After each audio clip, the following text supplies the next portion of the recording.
Hello guys, कैसे हैं आप सभी लोग। The great Indian peninsula railway को इंडिया की रेलवे हिस्ट्री में उद्घाटन के रूप में देखा जाता है। The great Indian peninsula railway को 1 अगस्त 1849 को ब्रिटिश पार्लियामेंट के एक एक्ट के जरिए कायम किया गया, जिसका हेडक्वार्टर बॉम्बे में था। इसकी कुल पूंजी 500,000 पाउंड रखी गई थी और अगर ये कल्याण से आगे थूल और भोर घाट को पार करती तो इसे 1 मिलियन पाउंड किया जा सकता था। इसका मकसद बॉम्बे को इंडियन सबकॉन्टिनेंट के साथ जोड़ना था ताकि कपास, चीनी, अफीम, रेशम और मसाले जैसी चीजों को एक्सपोर्ट किया जा सके। कंस्ट्रक्शन 1850 में शुरू हुआ और 1852 में पहला लोकोमोटिव, जिसका नाम लॉर्ड फॉकलैंड था, बम्बई पहुंचा। 060 टैंक इंजन, जिसे ईबी विल्सन एंड कंपनी ने बनाया था, जिसे शटिंग के लिए इस्तेमाल किया गया था। रेलवे में पटरियों पर ट्रायल लेने को शटिंग कहते हैं। 18 नवंबर 1852 को बम्बई और थाने के दरमियान ट्रायल रन किया गया। इसके बाद 16 अप्रैल 1853 को फर्स्ट ऑफिशियल पैसेंजर ट्रेन बोरी बंदर से थाने तक चली, जिसने तकरीबन 34 किलोमीटर का फासला तय किया। इस ट्रेन में 3 इंजन सिंध, सुल्तान एंड साहिब लगे हुए थे। 14 बोगियों वाली इस ट्रेन में तकरीबन 400 मुसाफिर सवार थे। आइए समझते हैं इसका एक्सपेंशन कैसा था। 1854 में ये रेलवे लाइन कल्याण तक पहुंची। 1856 में पलासधारी होती हुई खपोली पहुंची। 1858 में चैलेंजिंग भोर घाट सेक्शन को पार करते हुए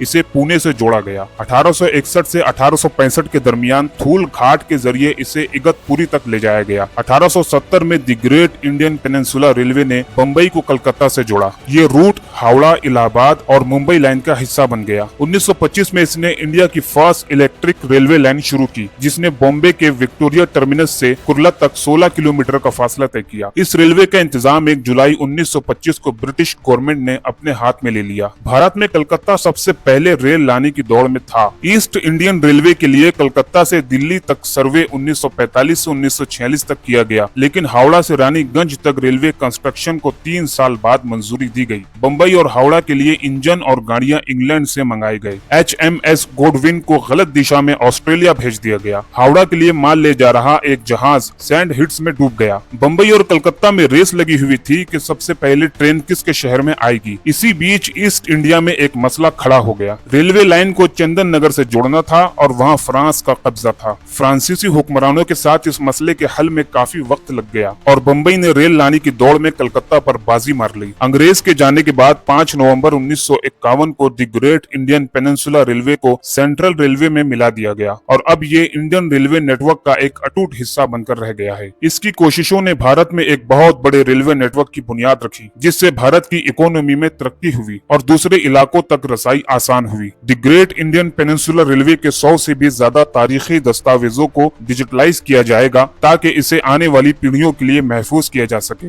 आज के सेंट्रल रेलवे का हेडक्वार्टर, जो उस जमाने में the great Indian peninsula railway के नाम से जाना जाता था, इस वक्त छत्रपति शिवाजी महाराज टर्मिनस के नाम से जाना जाता है। तो ये थी आज की हमारी वीडियो अच्छी लगी हो तो वीडियो को लाइक करें, शेयर करें, कमेंट करें और अगर अभी तक आपने हमारा चैनल सब्सक्राइब नहीं किया है तो प्लीज सब्सक्राइब करें और ऑल के बेल आइकन को क्लिक करें ताकि इसी तरह की हमारी हर वीडियो सबसे पहले आप तक पहुंच सके। तो फिर मिलते हैं अगली वीडियो में, जब तक के लिए अपना ख्याल रखिए।